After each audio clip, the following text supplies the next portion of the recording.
salah. Kok salah terus, kadang bener wah iku ya perkara nah iku.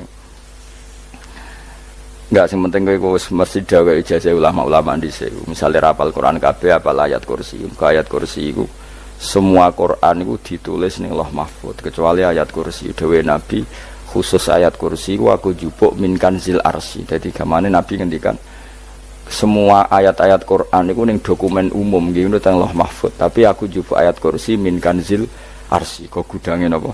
Arsirnya ada ayat-ayat yang lebih spesial. Kalau sampean tanya, lho Gus, bukankah semua itu dawai Allah? Ya betul, semua dawai Allah.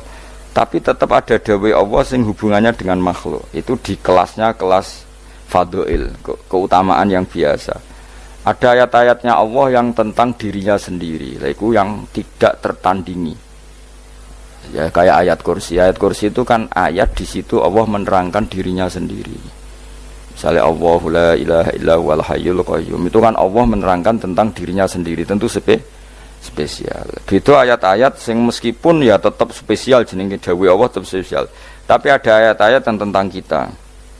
Misalnya ayat fankihu ma tobalakum minan nisa masna. Ayat-ayat seperti ini kan enggak mungkin setingkat. Ini kan ayat tentang kamu. Wis ngerti nak kelakuanem seneng wayo dikai hak wayo. Nah, tentu beda. Tentu semuanya spesial karena sama-sama kalamu. Tapi tentu beda. Dokumen ayat kursi tentu enggak sama dengan dokumen ayat faqihu atau balakum. Maka Nabi ngendikan ayat kursi ini bahkan saya ngambilnya min kanzil arsy. Jadi spesial sehingga terus kita dilatih guru-guru kita ngapal ayat kursi. Kan yo ora lucu misalnya wiridan ning tahlilan faqihu atau balakum menan terus lucu to. Tahlilan kok ngono iku piye ngono. Aneh-aneh.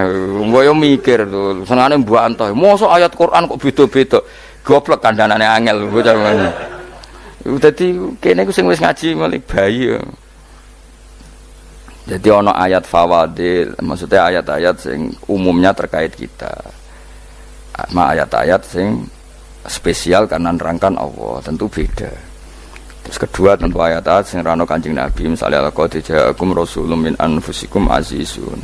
Terus baru ayat-ayat tentang kita. Ayat tentang kowe ya waqul wasrobu, kon mangan ngono. Nah misalnya terus tahlil terus wah kulo wasrobu ya lucu tuh bocah kok kandhanane angel pusing ambek kowe ngaji tahunan gak ono perkembangan habis gue rame-rame dunya apa gue rame-rame apa dunya pernah ada kumpulan orang untuk ngaji setan setruk tenan paham itu mulai setane tangin tenang ya paham waduh serepot ya. Ya, jadi kayak kudu ngerti ya. Jadi kabeh ayat Al-Quran spesial, tapi tradisinya ulama kan ada perdebatan apakah ada ayat fadilah dan mafdulah. Sebagian ulama mengatakan jangan bilang demikian karena fal kullu kitabullah wal kullu kalamullah. Tapi kowe nak ngingkari iku ya keliru wong dohire Kanjeng Nabi ku ya ada ayat yang dipuji sundul langit kaya ayat kursi itu. Saya punya ayat yang bahkan dokumen itu tak ambil dari kanzil arsy katanya. Dan tidak ada nabi yang dikasih itu kecuali saya. Itu nabi begitu bangga semenang. Nabi maca ayat kursi. Sehingga tradisinya ulama semua anak cucunya, semua umatnya dilatih ayat kursi. Dan itu memang spesial coba. Saya kalau baca ayat kursi, saya kalau mau tidur itu mesti baca ayat kursi. Mesti ora pendak tahlilan ono sing order mboten. Masane apa-apa. Mosok eling pangeran nek pendak apa? Ngono, aneh-aneh. Tahlil kok dikritik, yo keliru sing kritik. Wong maca ayat kursi yo mbok kritik. Tapi ora dikritik yo perlu dikritik. Wong maca eling pangerane kok butuh berkat le dul nah eling yo eling. Ngono kuwi cara kula padha dene. Sing kritik mek sing dikritik. Kowe tahu tahlilan? Nate Gus nek ana undangan mboten mboten. Lah yo eling pangeran nek ngenteni apa? Undangan. Ngene ben ana sing tetep kritik, ben seimbang dunya iku ben seimbang. Apa? Balance kono sing kritik. Kula bolak-balik ketemu wong sing kritik tahlil nggih sowan kula. Saya tuh heran. Kenapa orang NU itu suka tahlilan? Terus ada berkat. Itu dalilnya mah. Sing ngono iku ya ora ono dalil, sing hasud nyoal ya ora ono dalil. Cara Kanjeng Nabi pirsa, tukang nyoal iku ono dalile to ora? Ya ndak ada ya, wis ora meneng ae sebenarnya ketemu pangeran. Sebenarnya ketemu pangeran cocokan di sing bener. Nah yang jelas nek sing tukang tahlil ditakoki pangeran. Kita tahu eling aku nanti Gusti nak wonten undangan. Terklaret bocah kok eling iya eling pangerane kok bedak napa? Misalnya kayak kudangan, orang kudangan belas ditakoki pangeran, dudang tonggo kok ora teko. Mergo wedi bid'ah misalnya. Nah, tapi nekani tonggo ya perintah Kanjeng. Ya sudah, enggak cocokan ae, ora usah debat saiki, enggak apa. Cocokan ae. Tapi nak cocokan mbek aku ora ketemu. Wong sing nyoal ning ijene mahsyar aku wis ning swarga. Ketemu aku ketemu ning swarga ya nak cocokan. Jadi kowe kudu mikir ya. Jadi ayat kursi itu dipilih ulama perkarane napa? Ayat iku njen spesial tenan. Kula niku mboten saged ilem nek gak maca ayat kursi. Nggih maca teng lisan, nggih maca teng ati setiap saat. Mergo mangsa kok pancen luar biasa. Allahu ta Allah iku Allahu la ilaha illa huwal hayyul qayyum. Al hayyu zat sing urip. Mergo sing gampang bedana Allah mbek Nabi Isa, ambek berhala, ambek semuanya yang disembah selain Allah adalah kehidupan. Kita gampangane tau ngidolakno Isa kaya apa, tapi akhirnya kecewa nak dianggap pangeran. Mergo nyatane cara mereka pun Isa mati di salib. Utawa cara Islam Isa iku diangkat. Di itu objek. Apapun hebatnya Isa diangkat. Diposisikan di langit di. Kerene apa jenenge di itu objek. Ya, berarti yang keren adalah subjeknya, yaitu Allah Subhanahu wa Ta'ala. Terus kita ini sebagai orang itu punya ketakutan. Nak pangeran mati ku piye? Nak kowe mati kan gak punya akibat apa-apa. Srengenge tetap baik-baik saja. Sistem falak galaksi baik-baik saja. Sistem alam baik-baik saja. Wong sing mati kuwe. Bayangno nak sing mati pangeran. Maka ketakutan seorang mukmin adalah apa? Punya Tuhan yang mati. Kemudian itu diobati bahwa Tuhan kamu itu Tuhan sing aman, al-hayyu sing selalu hidup. Kemudian disifati lagi al-qayyum. Apa artinya hidup kalau bergantung orang lain, bergantung makhluk lain? Itu gak keren, karena bergantung itu gak keren. Al-qayyum, yang Allah itu zat yang berdiri sendiri. Oh itu kan terus sempurna. Lu kan mau ayat kursi sempurna. Bejane Gusti kula maca ayat kursi. Kowe ora maca iku kasihate mbahmu. Bocah kok. Oh, bocah ora bakat wali. Teke wis elek. Kabeh dimaterekno. Kasihate opo nek maca ayat kursi. Kasihate mbahmu ngono. Jimat ya seneng. Kulo ora seneng. Maksudnya ku, tapi mbok gedhingi teman-teman yo ora oleh pancen rezekine kadol jimat ke piye. Sing iso ngatur rezekine wong sapa? Wis keben, muga disepuro pangeran. Ora disepuro ora apa-apa, kelakuan kok ngono iku piye. Wis terserah pangeran ae. Jadi Allahu la ilaha illa huwal hayyul qayyum. Kemudian setelah hidup itu bisa saja gak peduli kita karena pas ngantuk atau pas tidur.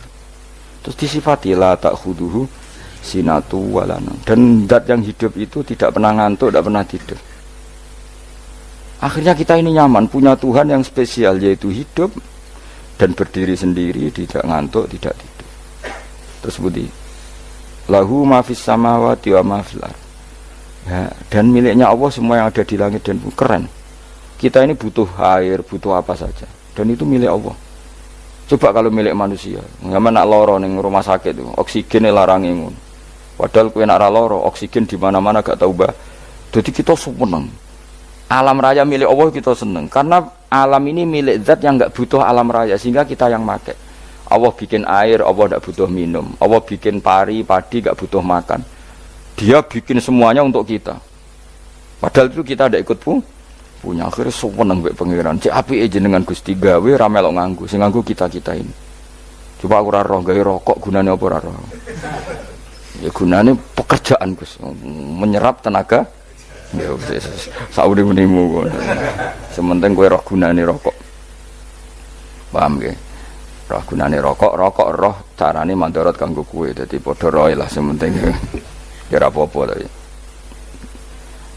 Kalau seneng guyone kiai-kiai ini. Hanya ora ana wong pinter guyon kaya kiai. Wis. Kalau ini nekani acara resepsi teng Kudus teng keluarga sarang keluargane Lek Lukman. Sing ngisi Habib Umar Mutahar. Semua nang. Jadi guyonane ning kiai-kiai ora wis kiai-kiai kabeh termasuk Habib Umar. Ada orang kiai rokok. Ini cerita anekdot. Ada kiai rokok. Rokokan ngarepe dokter. Pak Yai, kalau rokok terus nanti kalau mati gimana? Gampang, saya bawa korek. Sing kiai niku maksudnya iku nak wong rokok terus mari mati. Kiai ini yang ngerti maksudnya dokter ngono. Tenang dok, saya masih bawa korek. Maksudnya nak rokok mati gak ada Jumat. Jadi gak sambung apa? Nak biyanane Habib Umar, saya sering membaca bahayanya rokok. Saya baca itu. Setelah baca, saya berhenti membaca. Wangan pikirannya setelah membaca bahaya rokok berhenti rokok. Saya sering baca buku atau apa tentang bahayanya rokok. Setelah saya tahu berhenti membaca. Wong spesial, seneng kalau niku bisa nikmati, ya seneng putune Rasulullah, ya seneng guyon. Jadi seneng itu gak kudu mewah, apa? Lah kowe seneng ngenteni di Alphard malah kesel to. Wah, jadi kalau nunggu grup kata lah, kiai sing seneng guyon, sing sering. Mereka kalau khawatir saya umat ini punya kenikmatan lewat jalur maksiat. Mana kalau seneng, nak kiai seneng guyon, bukan seneng papanya. Umat ini punya kesenangan yang tidak maksiat, itu saja. Ya tentu ada kiai-kiai yang milihnya ada guyon supaya orang enggak uraan, ya bagus. Wah sementing ikhlas, wis syaratnya kabeh itu sementing ikhlas, sudah ikhlas. Ya ora kudu spesial, ikhlasmu ya ikhlas biasa lah. Kelas-kelas terilah sementing napa? Ikhlas. Saya sering baca bahayanya orang rokok. Setelah saya tahu bahayanya, maka saya berhenti baca. Wongku kaget kabeh. Mergo pikirane wong wis berhenti. Kok ternyata. Mulai saya sering baca bahayanya orang miskin. Setelah tahu bahayanya berhenti merasakan kemiskinan. Ya, jadi saya tahu bahayanya neraka. Setelah tahu bahayanya neraka maka saya berhenti.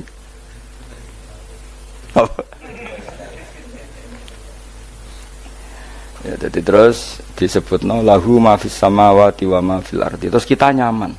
Kayak apa kalau alam raya ini milik Cina, milik singkek, milik non muslim atau milik wong Islam sekalipun.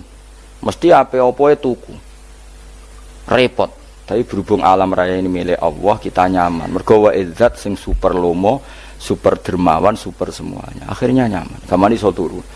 Kan kula nang rumah ayat kursi ora iso turu, pe turu. Kan ya maca lesane nggih ati kula maca. Lahu ma fis samawati wa ma. Terus man dzalladzi yashfa'u indahu illa bi'idznih. Ketika Allah itu segalanya, tentu yang punya otoritas syafaat, punya otoritas apa saja nunggu izinnya Allah Subhanahu wa taala. Ayat yang spesial. Kemudian kiai-kiai punya cara supaya umat itu hafal. Dibikinlah metode tahlil maca bareng-bareng. Tapi kemudian ya sudah itu nasibnya terus kurang baik, nasibnya kurang baik. Ada yang bedahkan, ada yang setengah-setengah ngafirno. Sing maca ya padha dene ra paham mbek ngantuk bentuk berkat mulai sudah akhirnya terus. Dan sampean bela dikesembelo sing bener wis takok provokator. Sing jelas latih maca iku terus. Dadi Allah pirsa nak macamu ora golek berkat. Tapi nak mau tahu tahlil hati. Eling apa tahu hati? Benda apa? Eling pangeran kok ngenteni apa? Allah, iku tunggale. Tahu muni alhamdulillah nate apa nak permangan. Lho muni alhamdulillah kok ngenteni permangan bocah kok ora karu-karuan. Wong nek bakat wali kok teke wis elek. Njape kus keliru terus. Masih wong khusuk lah, ora bakat wali, khusuk tok tapi wis ruwet, uripe ruwet. Terus lahu ma fis samawati wa ma fil ardi man dalladhi yashfa'u indahu illa ya'lamu ma baina aydihim wa ma khalfahum. Dan Allah tahu apa yang di depan kita, di belakang kita. Terus kita lagi-lagi nyaman. Kayak apa misalnya kita yang lemah ini tidak dalam pengawasan Tuhan. Jika mana kalau misalnya dia anak cilik, anak itu tidak nyaman kalau ketika main gak didelok wong tuane, karena dia tahu ada hal-hal yang dia tidak bisa menggapai dan butuh setiap saat pada orang tuanya untuk membantu menggapai itu. Jadi anak masih seneng dolanan, sukanya diperhatikan tetap. Nah kita ini seneng sekali main ning dunyane pangeran diperhatikan Allah Ta'ala, karena Allah selalu tahu kita. Jadi terus nyaman. Jadi semua ayat itu menjadikan kita nyaman. Nanti Kanjeng Nabi ora sare sedurunge maca ayat kursi, ora sare sedurunge maca surat Musabbihat. Dan saya dalam banyak hal niru itu. Nabi urung sari nek ora maca surat Hasyr. Lah aku ijazah iku kowe kan ra mungkin surat Hasyr ning juz pira wae kira roh kok dijazahno. Sing iku lho sing diakhiri suti law anzalna hadzal qur'ana ala jabalil la ra'aitahu khashi'am. Itu tapi kok malah kok ngarep subhanallahi ma fis samawati wa ma fil ardi wa huwal azizul hakim. Terus waladzi akhrajal ladzina kafaru min ahli kitab. Ya bener subhanallahi ma fis samawati wa ma fil ardi terus. Tak terusnya terus waladzi akhrajal ladzina kafaru min waladzi akhrajal ladzina kafaru min ahli kitab min diyarihim li awalil hasr. Ma dzanantum ayakhruju wa dhannu annahum mani'atum husunuhum min Allah fa'atahum saat terusnya serang rapal. Akhirnya ya itu tadi terakhir apa ya alau ma baina aitihim wa ma khalfahum terus wala yuhituna bi syai'in min ilmihi illa bima. Dan seseorang itu tidak punya ilmu kecuali dengan kadar yang dikehendaki Allah, bahwa kita ini selalu objek, punya ilmu ya dikasih, punya rezeki ya dikasih, punya apa saja sehingga status kita makhluk, statusnya Allah khalik, statusnya Allah itu memberi, statusnya kita hanya penerima. Itu bahkan termasuk bab ilmu. Bab ilmu itu tahunya kita ya hanya diberi illa bima sadras wasya kursiyus samawati wal ardo, dan kursinya Allah itu meliputi langit bumi sehingga kita tahu wah keren. Terus wala yaudu hifdzuma, dan ketika alam raya sebesar ini Allah tidak pernah capek mengurusnya. Ya, sampean tak pasrahi gawe kok ngrumat srengenge, sampean ngrumat listrik omahmu lho kadang kabel pedhot dope pedhot iku Allah ngrumat srengenge mulai digawe nganti saiki gak tahu mati, gak tahu bayar. PLN itu kon gawe 0, sekian gak tahu rusak setahun kon jamin ora ngara iso. Allah gawe srengenge mulai Nabi Adam nganti saiki ora tahu bengkelno. Oke gak tahu mikir ngono, jen ra wali yo. Lah srengenge misale error terus pangeran ngumumno leren sik 3 wulan lagi ditoto. Ya repot dul. Ngono kok ora tahu mikir bocah kok. Lan utek sing anut wali-wali uteke waras. Menduwek ora di dhuwit sumpek di dhuwit seneng wis ngono tok pikirane. Ora tahu kagum mbek srengenge, ora tahu bengkel, ora tahu. Mergo emang ora bakat wali itu teke wis innalillahi wa inna ilaihi raji'un. Ngono ya kok urip ngono. Habis ben urip pancen waya apa? Mati rame-rame apa? Donya nak ana ku ya sepi tenan. Gak ana wong gawa nasa urip ngalor gitu.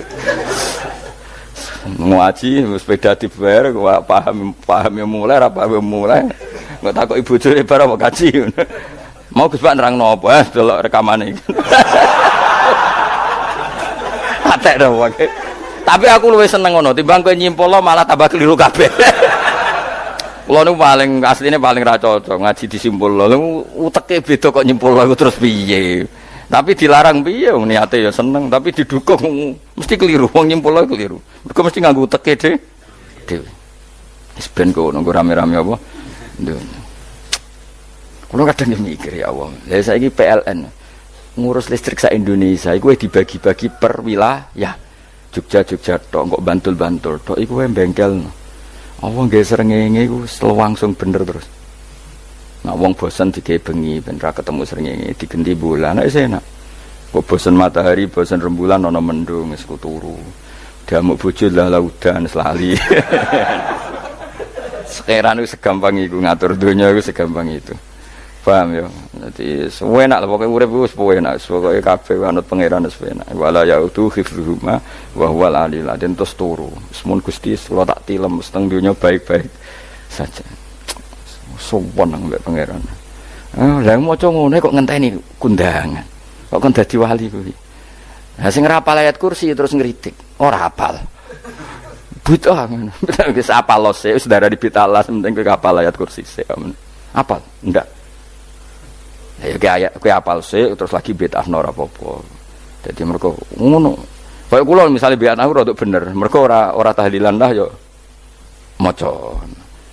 Kalau yo bingung ngadepi jenengan belondi padha ora jelas iki. Yo ayat kursi ku waca. Nah, tentu ayat yang seperti ini kan enggak mungkin kualitasnya setingkat nyuwun sewu ayat waqulu wasrobu. Makanya banyak ulama sampean delok teng kene itqon teng kitab-kitab tetap ada ayat sing spesial. Ada ayat sing spesial tapi tentu enggak sekelasnya. Jangan kamu katakan atas bawah nanti suul adab kalah muwah, tapi tentu spesialnya ayat kursi itu tentu super karena menerangkan Allah sendiri. Sementara beberapa ayat menerangkan hak kita sebagai manusia, misalnya wakulu wasrobu, tentu kualitas fadhilnya beda. Tapi jangan katakan klasmen, jangan, karena kurang sopan dengan kalam muwah, tapi tetap beda. Makanya Nabi ngendikan ayat 3 apa loco nak peturu waca di mana-mana waca. Nabi begitu bangga dengan ayat kursi. Akhirnya kena bakul ditulis di paham apa? Ditulis didol. Baru kayak didol ya kayak hikmah ya, akhirnya dipasang ning ruang tamu. Akhirnya ketara iki wong Islam bera Islam baru kayak ayat kursi. Wis pokoke berpikir positif wae. Wah, berarti sing di omah Islam bukti nopo ana ayat kursi ini. Lho kula nu beberapa kali diselametno ayat kursi. Kula nak ning perjalanan marung. Itu kadang ya merasa nyaman mergo ning warunge ana ayat. Wah, berarti Islami lah. Ora kuwatir iki ana daging celeng, tetep nulung ngoten. Ya niki jujur mawon kula niku tetep asobia. Artinya nak ning perjalanan sing gak jelas lor kidule ora ro daerah kok marung ana ayat kursi. Paling ndak kan orang ini punya etika. Kira-kira ora bakal apa? Jualan daging babi lah misalnya. Ya tetap bantu lah, tetap umpamane terus dikek nggon salat. Sanajan to sing duwe misale mbok salat ora ya ora perlu. Ya aja suudon ngono wis anggap ae mosok masang ayat kursi kok. Ya sih gitu. Kan lumayan ada perangkat yang itu.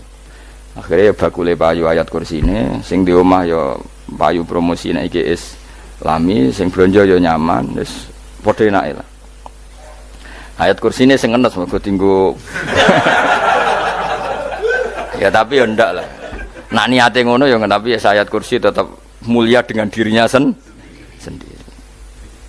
Kulo seneng tenan mbek jenenge ayat kursi ya.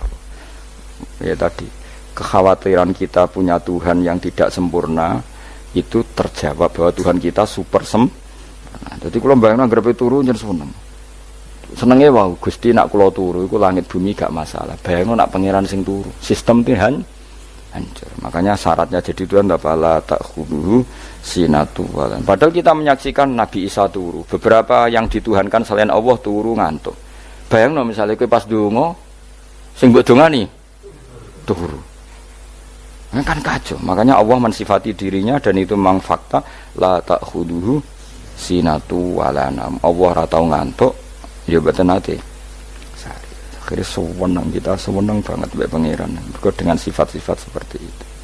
Akhirnya raditu billahi napa rabba wa bil islami dina. Al-Islamu siji Islam Al-Qur'an lan Qur'an Muhammadun Rasulullah. Wa yang bagilan saya celana ketika kita anak kula yang ngucap kita fi kulli yaumin raditu billahi napa rabba wa bil islami dina. Raditu ridho ingsun billahi lan rabban sebagai pangeran. Aku ridho banget, seneng banget Allah sing dadi pangeran. Muga mau pangeran liyane Allah ya kacau tenan. Nanti pangeran terus turu, terus ngantuk, nak ramangan lemes kan pusing. Apapun hebatnya Nabi Isa misalnya buat pangeran ya pusing. Kadang pas sare, dungani tenan juga boleh pas apa? Sare itu ribet. Tapi kita di pangeran sing la ta'khudhuhu sinatu wala bil islami dinan. Wa Muhammadin sallallahu alaihi wasallam rasulan wa nabiyan wa bil Qur'ani hukman wa imam. Dan kita ridho Quran sebagai panduan hukum lan dadi imam. Imammu panu mantap. Terus nikmat mau piro? Islam, Quran, Muhammadur Rasulullah wal afiatu lan sehat. Ittifaul makarih tegese ora. Kaya kowe ngene iki ra di dhuwit lah kan gagah. Ora ning penjara, jajal kene penjara lara kabeh. Baru kae ra di penjara Mas yo dirokok saler ngalor ngidul. Ambek go nasoikul ibad bariku kenalan nggih grup wis rame dunya wis. Gak penting ngaji paham ora penting, sementing tambah kenalan. Amit-amit tenan wis ben kok nek rame-rame apa dunya. Wasitro lan ketutup sangka celoke satrul uyub. Dalah celamu ra konangan wong akeh. Yes, padahal ya kurang ajar lho kara-karuan. Dalah ya rapati konang. Kenapa rapati konangan? Karena liyane ya sejenis. Jadi saling menutupi. Alhamdulillah saling wal ghina lan semuge aninnas termasuk nikmat iku orang enggak tergantung orang lah. Fi umurid dunia yang dalam urusan dunia. Tapi nak urusan akhirat kira iso ora bergantung guru. Jadi semuge sangka manusa terbebas iku maknane urusan dunia. Nah, urusan akhirat kita butuh sanad kita ila Rasulillah sallallahu alaihi wasallam. Ora oleh beragama berpikir sendiri, ora oleh agama itu Riwayat kira oleh mendekatkan Allah dengan cara kamu sendiri, ora oleh kudu nganggo sanad. Sesuai kaya wong-wong filsafat sing oknum iku. Saya ndak perlu sholat. Allah kan ndak butuh ibadah kita. Ngapain kita sholat? Mbahmu ngono sing wong ngerti nek Allah ora butuh kita saja kok bogo kebanggaan mulai dhisik kiai yo ngerti nek Allah ora butuh kita. Kita yang butuh Allah. Lah mengekspresikan butuh kita kepada Allah kita nek Allah ora tau butuh, bocah kok goblok ora karuan. Nah, itu karena dia berpikir cara beragama dengan pikirannya kita ndak. Kita tahu Allah ndak butuh kita tahu. Kenapa kita sholat? Karena kita butuh Allah. Nah, butuh Allah itu implementasi kita di ajarannya Rasulullah kita sholat. Kok malah Allah ora butuh sholat. Jadi kira sholat Allah ora apa-apa. Kowe ra ono wae Allah ora apa-apa, kowe aneh-aneh wae. Zaman kowe ra ono Allah ya ora apa-apa, baik-baik saja. Itu jokono kowe iku masalah, tapi ora bagi Allah, bagi kamu sendiri. Nah, Allah ora masalah wis nyediakno neraka. Ya jadi orang itu boleh tidak butuh orang lain tapi fi umurid dunia. Nah, urusan akhirat kalau butuh sanad ya wa inna hadzal ilma dinun fangzuru amman ta'khuduna dinakum. Agama ini ilmu, kamu harus punya sanad. Ya mau misalnya kula alhamdulillah di sanad kata lah. Keluarga saya terutama yang Mbah Mun terus ya sedaya lain dari keluarga saya, keluarga guru kita, gurunya guru kita sampai carane bernafas kita wae eling Allah mau fi kulli nafasin apa ada dauni amillahi wa ifdal fi kulli nafsin wa nafatin miswaya kita semua nafas kita. Imam Syafi'i kula anak kula cek cilik lah tak kon ngapal lebet iki. Karena apa ya? Jangan kira Imam Syafi'i terus koyo kowe mau belajar fikih mboten. Imam Syafi'i nek ape turu niku kula apal beberapa syairnya Imam Syafi'i. Makanya saya tambah seneng ambek jeneng Imam Syafi'i. Jadi beliau nek ape sare napa qalbi bi rahmatika wa humma dzu'unusi fi sirri wal i'lani wal fi sirri wal jahri wal i'lani wal ghalasi terus-terusane niku wa ma taqallabtu min naumi wa fi sinati illa wa dzikruka bainan nafsi wan nafasi. Dadi wa ma taqallabtu lan ora molak-malik ingsun. Cara wong Jawa iku apa wong turu ra iso-iso apa jenenge? Glebakan. Ini Imam Syafi'i masuk barani glebakan kok kowe. Serepet. Santri ya. Apa manane? Sing rada Islami dul. Apa? Resah Imam Syafi'i ora tau mikir utang iku aneh-aneh. Dadi wa mata qalabtu lan ora tau molak-malik ingsun. Maksude cara mau lho, cara bahasa kasare glebakan. Fi naumi ing dalem turu ingsun, wa fi sinati lan ing dalem ngantuk ingsun. Illa wa dzikruka kecuali eling teng jenenganmu benan nafsi antarane jiwaku wan nafasi lan nafasku. Wa ma taqallabtu fi naumi wa fi sinati illa wa dzikruka bainan nafsi wan nafasi. Jadi ulama di situ itu beliau tidak bikin syair, tidak bikin nazuman, spontan tuh muji Allah. Nah, saiki ora sing madzhab Syafi'i kaya kowe wis wape turu ra iso glebakan. Mari rong mangan. Akhirnya mau mangan sih, barang mangan warek rokokan lega terus ngorok turu ya Allah karim ngono ya urip ya Allah. Dadi misale ra iso turu pikiran pertama mari kurang mangan warek rokokan saler terus apa turu ngorok. Wah karim setan min hawalika kanan kiri setan tok. Padahal ulama dhisik ape turu wudu se maca tasbih se bariku angen-angen pangeran Rabbana ma khalaqta hadza Fatilah terus bismika Allahumma ahya bismika amun terus bismika wada'tu jambi wa bismika arfa'u Allahumma rabbas samawati sab'i wa rabbal arsyil azim rabbuna wa rabbu kulli syai' falikal habbi wa nawa iku donga turu ora ngarapal donga iku yakin wis kowe muni wah Gus Bak ngenyek wong tak tes malah ke isin ya dongane turu iku sing terkenal wae donga turu mek donga ngaji padha Allahumma bismika Allahumma ya bismika mereka ana kiai kota Bu tahu doa ngaji enggak tahu Pak Ustaz dongane bismika Allahumma ya bismika lho Pak Ustaz itu doa tidur karena kalau ngaji nah jare ora kiai donga turu mek ngaji ku padha aku dhisik wis kal maksude ku piye kok donga turu mek ngaji padha jebule nak ngaji turu. Ana kena ngaji dengan apa bismika Allahumma ya bismika terus ngaji faslun wis tok ndi-ndi. Serepet. Wis rame-rame. Jute yo urip apa? Wal afiatu lan afiate difaul makare tegese ketolak sangka barang sing ora seneng.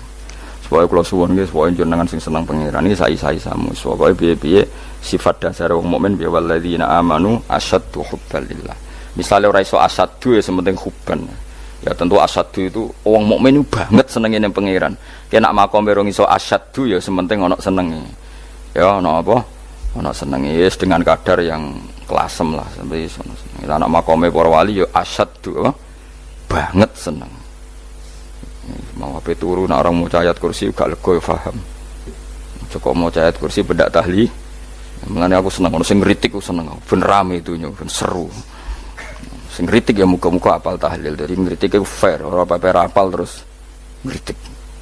Mun tahlil sing musolli Abdullah sholati ala sate meneng kabeh wis. Iku meneh sing ngritik sing melok ora apal. Pokoke ujug-ujug muni wo filun. Susah. Iya deh kau masoli Abdullah sholati ala sati makhlukatika Nurul Huda saya mas Nurul Huda terus aku sengguri semua orang gofil aduh sing ramen itu makiai apal profesi ini apal karena yang desa modelnya permanen bagian tahlil yo tahlil terus bagian dongo yo. Jadi sehingga kiai dongo kok digeser jadi mimpin tahlil yo gagap. Lho akeh lho kiai ngalim kon mikir tahlil yo mikir mergo wah dateng daerah kula kiai ngalim bar kon mimpin tahlil terus maca la ilaha illallah. Wah niki sempun niki pun tak takoki kene apa? Kapal. Dene ra apal urutane iku ora apal. Iku kan butuh apa ya? Butuh keahlian gitu. Repot. Kok gini sing tahlil loro. Kapok ngene. Nah kula tetep apal tapi singkat ae. Iku ngono sing luwih ahli to. Sing guri wis sing guri kacau meneh. Tahlil dening kiai iki sing guri sampe wah suwi iku. Mergo terkenal mbah iku nak tahlil. Suwi. Aduh. Masyarakat repot bareng diumumno BMC tahlil dipimpin kiai niki. Sing guri jape wah suwi. Aduh. Lah gerdungo dene Gus Pak dos wah cepet mesti nek Gus Pak. Aku mergo ngono donga suwi ra mesti mandi ya sadok cepet ae timbang donga nguri. Sing nguri mesti gremeng ana wong gak terkenal dongane suwi mesti dicing wis nguri. Waduh apa? Sawe. Mergo pikirane wong-wong wis nang berkat dibagi mulai. Mulane sing kritik ku keben ben balance ben seimbang. Cuma kalau suwon sing kritik ya kudu ngergani lah piye-piye iku umat dilatih kenal pangerane liwat kalimah thayyibah karena itu cara. Coba nek wis kenal ya aja waca bendak tahlil, tapi turu ya diwaca ning omah ya diwaca.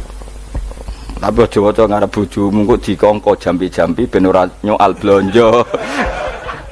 Waca dhewean ning kamar dinikmati. Engko waca ngarepe bojomu pas auzubillahi minasyaitonir rajim. Bojomu riwat, memang aku setan. Ora perkara tok. Enak memang dia barani minasyaitonir rajim. Ya nak maca kok banter-banter ngarepe bojomu pas liwat pas apa auzubillah. Minasyaitonir rajim. Bojomu ngamuk malah repot.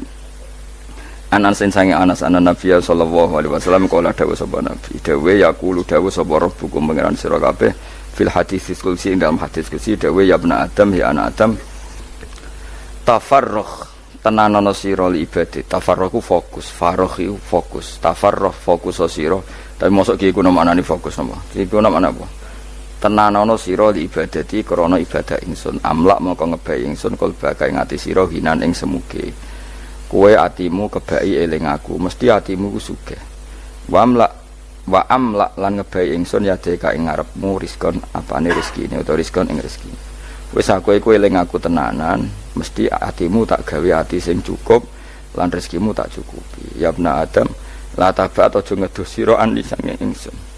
Kowe aja geman adoh kok aku. Kaya apa apike pangeran, zat sing gak butuh kita tapi mengandani kita, kowe kok aja adoh kok aku. Wis sing parek aku. Mergo kae nak adoh kok aku amlak mongko nut apa jenenge ngebai ingsun kalbaka fakron. Kowe nak adoh kok aku mesti kowe fikir. Ane sojo sampai kowe yo fikir ati, fikir donya. Mergo adoh kok pangeran. Wong kok adoh kok pangeran di amlak kalbaka fakron. Wa amla ulan ngebai ingsun yade ka ing tangan loro sira suhulan ing sibuk. Akhire wis adoh pangeran sibuk tapi ora dadekno barokah uripe. Iku lara-larane wong kaya ya sibuk kangelan jebule ora dadi barokah uripe. Mergo adoh saking pangeran. Ruang riwayat hadis sapa Tabrani Imam Tabrani wal Hakim. Falamma ta'antu fi thamani asyrata wa sannaftu kitab qada ya sahaba wa tabi'in. Terus sannaftu tarikh fil Madinah inda qabrin Nabi sallallahu alaihi wasallam wa kuntu aktubuhu fil layalil mukmirah. Terus beliau saking kepingine tabarruk mbek Rasulullah niku setiap ngarang niku momentumnya nyari supaya dekat Rasulullah sallallahu alaihi wasallam. Terus ketika harus ngerasani orang, jadi kadang ngerasani wong ya penting. Karena ilmu itu harus dikontrol, nggak boleh semua orang bilang qala Rasulullah sallallahu alaihi wasallam, bisa hoax, bisa mencatut, bisa menjual. Nak muni kultu kan gak mandi, menurut saya kan gak mandi. Tapi kalau menurut Rasulullah sallallahu alaihi wasallam kan mandi. Jadi potensi pencatut itu banyak.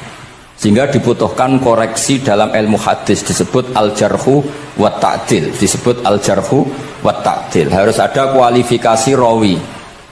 Nah kualifikasi rawi itu dilihat dari siapa. Beliau harus mengkonfirmasi mbek tanggane, mbek kancane. Kadang ning jaba ketok sabar, ketok ramah, jebule nak nang omah kerenge ra karuan. Nah, itu harus dikonfirmasi. Akhirnya singkat cerita Imam Bukhari itu dalam banyak hal kadang ngrasani tiyang. Akhirnya diprotes. Jenengan niku kiai kok tukang ngrasani wong, kira-kira gitulah cara basa Jawa niku. Wong kiai kok ngrasani orang. Terus beliau ngendikan innama rawaina dzalika riwayatan walam naqulhu min indi anfusina. Semua itu terkonfirmasi karena tonggo-tonggone konco-koncone bilang seperti itu, tapi tidak pendapat saya. Jadi kamane misalnya kula di konco Zaid, jare konco-koncone nak utang ra tau nyaur gitu. Maka ini sudah saya diskualifikasi. Tidak boleh jadi rawi hadis. Wong nak utang ra nyaur gitu. Tapi orang maksudnya ra nyaur mampu. Nah ra mampu alhamdulillah dadi ra wajib. Mulane sampean nak kepengin diutang ora wajib bayar, ndonga kere sak kere-kerene. Lho niki ijazah nih. Niku dijamin langsung mboten apa? Wajib. Monggo nak kepengin jajal. Kobil tuh. Wah sembrono tenan guys. Monggo nak sing kepengin diutang mboten wajib napa? Nyaur niku kedah kere sak kere-kerene. Nganti mboten wajib napa? Nyaur. Mengke nggih mboten wajib haji, mboten wajib zakat. Statusnya langsung mustahik. Nggih monggo nak kepengin jajal. Nak kepengin jajal. Nggih kula terusaken nggih. Terus orang dulu itu biasa ngerasani tiang ndak cocok, tapi kalau ketemu itu ya hormat. Karena ngerasani ini bentuk loyalitas sama ahadits Rasulillah supaya tidak diriwayatkan dari orang-orang yang tidak adil. Inna hadzal ilma dinun fanzuru amman ta'khuduna dinakum. Tapi dia secara pribadi nggak ada masalah karena setiap orang selain Nabi tentu punya salah, nggak masalah. Kita hormat orang yang punya utang nggak bisa nyaur nggak masalah. Tapi ya aja dadi rawi hadis untuk tukang bodoni. Nanti kalau ini kola Rasulullah sing utangi ku utange ra nyaur kok kola Rasulullah. Sing camah iku Kanjeng Nabi. Ya orang dulu itu bisa melakukan seperti itu bisa. Makanya ya ini agak unik. Ya jadi ini cerita-cerita sing dialami napa Imam sinten Bukhari. Saya atau orang kaya atau sing donatur. Iku duka.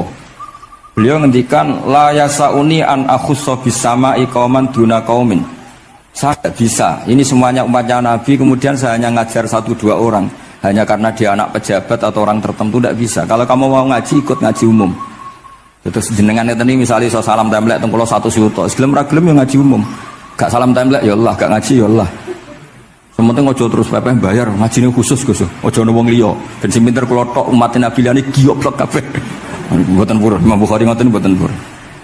Dados la yasauni niki kula waca iki. Padahal niki anake raja.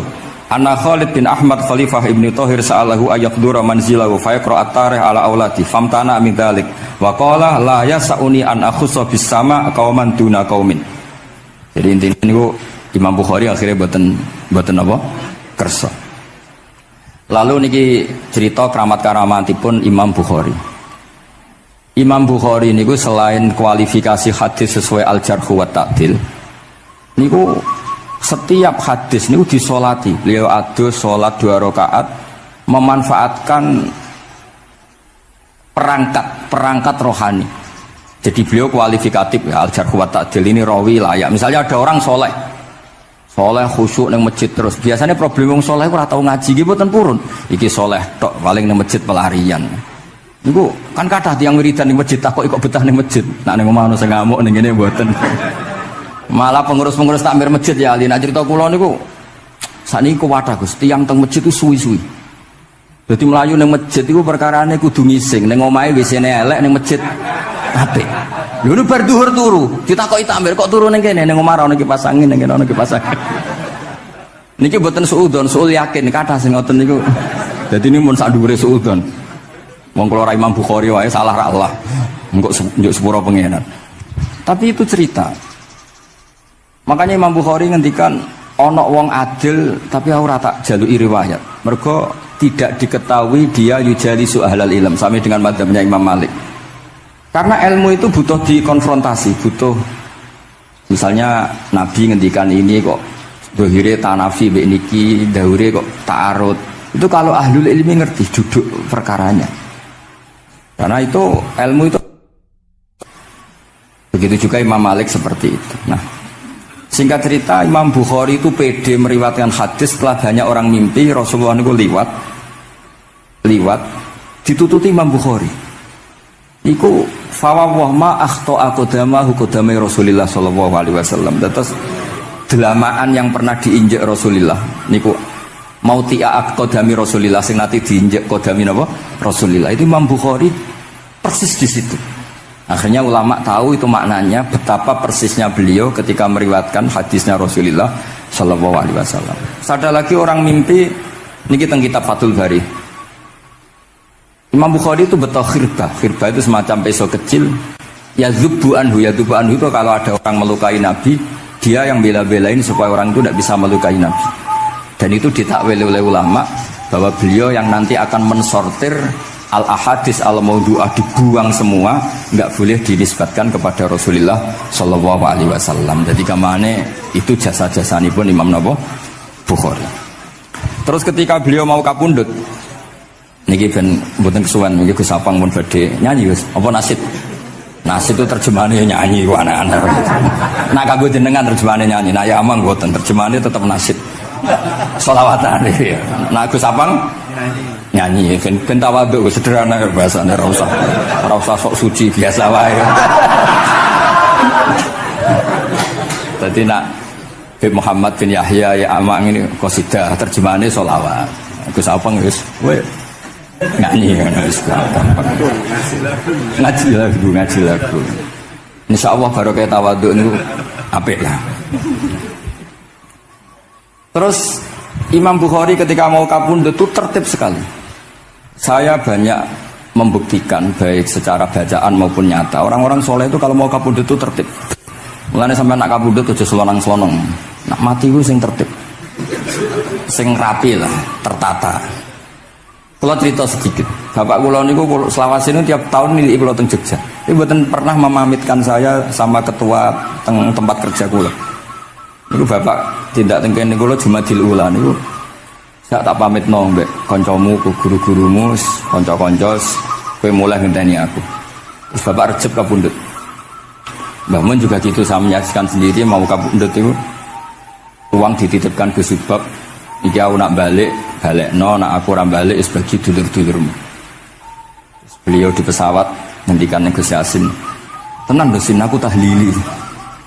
Ternyata di Mekah kabundut. Itu contoh-contoh kabundut yang tertib, beretika dan berperadaban. Nah Imam Ghazali luwih parah malih, parah kramate boten parah masalahnya. Enggak mbok potong dadi geger.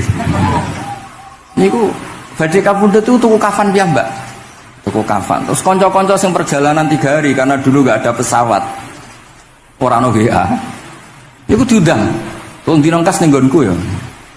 Ketika beliau kabundut itu orang yang perjalanan 3 hari enggak ada yang terlambat. Ditakoki, "Kenapa kamu enggak terlambat?" "Saya sudah diundang 3 hari yang lalu." Nanti aku tuku kafan terus badhe niku badhe subuh salat terus ya mbak cara Jawa nggih agak selonjor terus adike diceluk ali ya bil kafni aku jupukno kafanku. Terus diambung terus beliau ngendikan alar ridho bil intiqal ila malikil mulki pun kula ridho pindah teng alame jenengan Gusti maksudnya kabundut. Ya terus kabundut. Jadi adike ya ora ribet tuku kafan, ora ribet tuku. Saiki ya ana persiapan tapi gaya-gayaan untuk kuburane wis digawe. Terus gaya mergo larang kawasannya itu elit. Ini buatan keramat nih sembrono nih.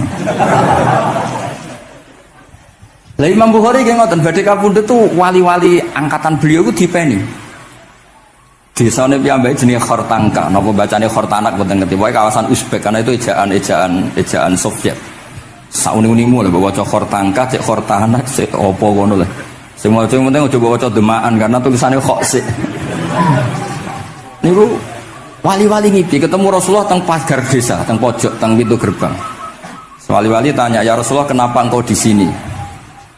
"Antaziru Muhammad bin Ismail." Aku ngenteni Muhammad bin Ismail. Apa tak jak bareng. Terus wali-wali ini tangi krungu kabar Imam Bukhari kabundut. Nama beliau kan Muhammad bin Ismail. Jadi akhirnya wali-wali ngerti. Jadi ya badhe kabundut itu ditunggoni Rasulullah sallallahu alaihi wasallam. Kula waca nggih tak waca Arabe. Engko nak mboten paham nggih muni amin amin niki semene. Mboten santai mawon sampean. Kula niki mumpung dadi wong saleh mergo nderekaken kersane Habib Bidin. Ya kadang saleh kadang ora, nek ora saleh ya istighfar wis gampang. Urusan mbek pangeran niku gampang. Ribet urusan mbek manusa. Wis njuk sepuro iki kadang gremeng ya. Tapi ora usah kaget ya apike manusa kalah apik mbek pangeran. Pangeran wis Ghafur kok manusa kok Ghafur ketok ya ora lah wis biasa wae ngoten. Gampang urusan mbek pangeran ya. Ya cara kaidah fikih kan ngoten. Haqqullah mabniun alal musamaha. Urusan mbek pangeran iku gampang. Nah, urusan mbek manusa ruwet ya. Sing dawuhe ali niku. Niku fakta apa pengalaman ya? Pengalaman apa fakta? Pengalaman. Niki kanca kula wali alit ya Ali Al-Habsyi. Nggih boten enten perkembangan mulai mbek kula ya ora jelas ya. Oke kalau waca ya. Akhbarona Muhammad bin Makki sami'tu Abdul Wahid bin Adam at-Tawasis yaqul ra'aitu an-nabiyya sallallahu alaihi wasallam fi naumi wa ma'ahu jama'atun min ashabi wa huwa waqifun fi mawdi'in fasallamtu alaihi faradda alayhi assalam faqultu ma wuqufuka huna ya Rasulullah qala antaziru Muhammad bin Ismail falamma kana ba'da ayamin balaghani mautuh fanadhartu fa idzan huwa qad mata fi sa'ah allati ra'aitu fiha an-nabiyya sallallahu alaihi wasallam. Monggo ya nak badhe kapundhut sing tertib ya. Habib Ali bin Utsman kabari Habib Bidin ya Ali Al-Habsyi ya Muhammad kondo-kondo sik dadi saged takziah ya. Nah, ketika Fatihah itu sebegitu keramatnya, sebegitu topnya, itu setan rapat singkat cerita itu yang tadi dipimpin oleh iblis yang sedang terkapar apa? Terus tali obatnya nggak ada, cuma dia shock karena ada surat yang turun yang melafatkan itu pasti selamat dari apa?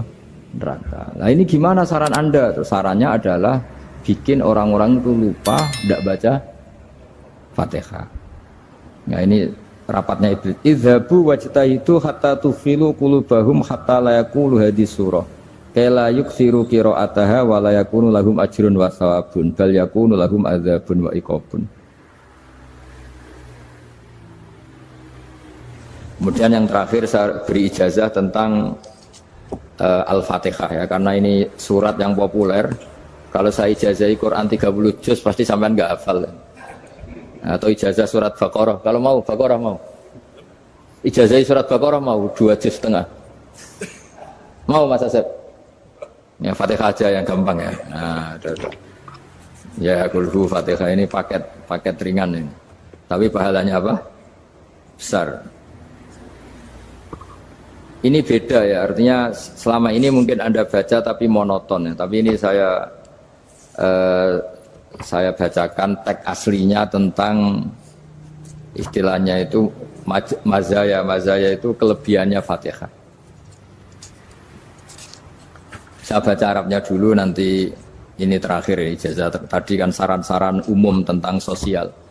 Ya, pokoknya jadikan kebaikan itu punya nilai sosial yang baik lah.